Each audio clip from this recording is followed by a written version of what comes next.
I have seen the results in other countries where some of our preachers have gone in with the attitude of cutting down the beliefs of those people under the guise of dialogue, under the shade of debate, that they would take the opportunity to insult and cut down and belittle other people's faith.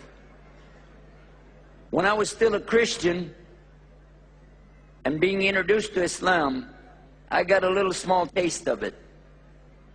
I didn't like it.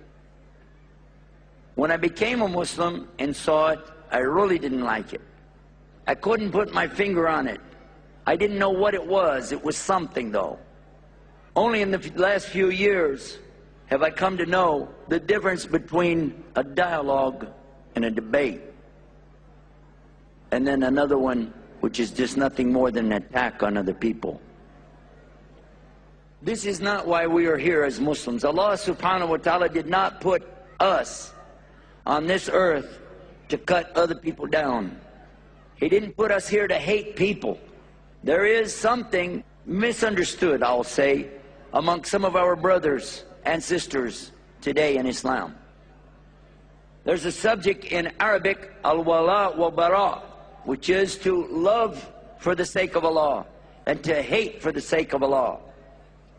They take advantage of this statement, especially to those who don't know the Arabic and don't know a whole lot about the belief structure or aqidah, and they tell us it's the right way to hate these people, hate those people, hate this, hate that.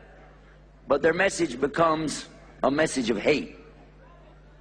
They even attack the scholars of Islam. And this is misguidance, big misguidance. Because Islam is not about hate.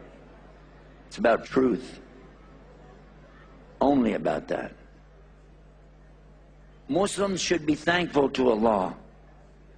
When you see somebody that's lost, but you know the way, you should be happy you know the way. And you should be willing to help other people to find the way. Not look down on them. Not hate them. What the Muslim is taught to hate is the evil that some people do. That's what we've been taught to hate for the sake of Allah, the evil that people do. I hate the evil that I do. I don't hate myself. And so we shouldn't hate people, but hate the evil that they do. And now let's talk about the subject of building bridges. Imagine that you're on a ship out in the water. It's a well-built ship. You got a good captain. You've got the maps. You know where you're going. You find some other people in another boat somewhere. Their boat is sinking. They're lost. They don't have a captain. They don't have any maps. You know that they would be better off with you. But they don't know that, do they? No. They've been in that boat for a long time. And they know their boat is better than falling in the water where a shark can eat them. So if you just called out to them with a bullhorn and said, "Hey, jump in the water and come on over here," what do you think they're going to tell you? I'm in the boat so I don't get eaten by something in the water. No, I'll just stay here. But your boat is sinking. Nah, I don't think so. But you don't know where you're going. That's okay. We're all right. You will never convince them to jump in the water.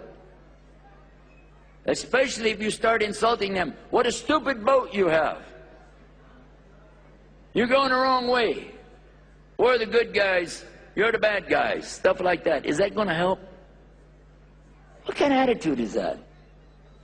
So it has to be an attitude of gratitude.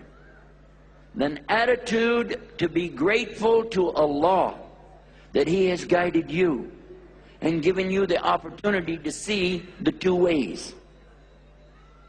And then you live up to that. So much so that when people see you, they come to you and say, "What is this? What is this kindness that you're doing at a time when people are not being kind? What is this generosity at a time when people are being so stingy? What is this love at a time when people are having so much hate? And you say it's Islam. And they say, oh. Today some of our Hindus were with me and they said, we like what you say about Islam. Some of the Christians told me the same thing. We like what you say about Islam. But from the dealings we see from the Muslims, we're not seeing that. If we saw people do what you're talking about, we would be the first in line. That was said to me right here in Bangalore today.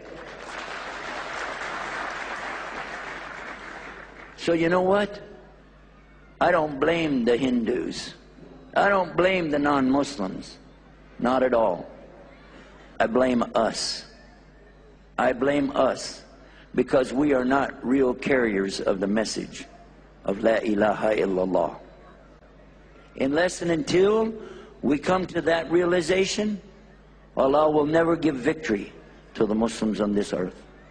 As long as we continue to act as though we're better than somebody else, as long as we press forward with the attitude of ingratitude, Allah will never give victory to the Muslims. He will continue to put others over us and stomp us into the ground until we come to the realization that this is His religion and not ours. Islam belongs to Allah, and only those who follow it according to His way are the true Muslims.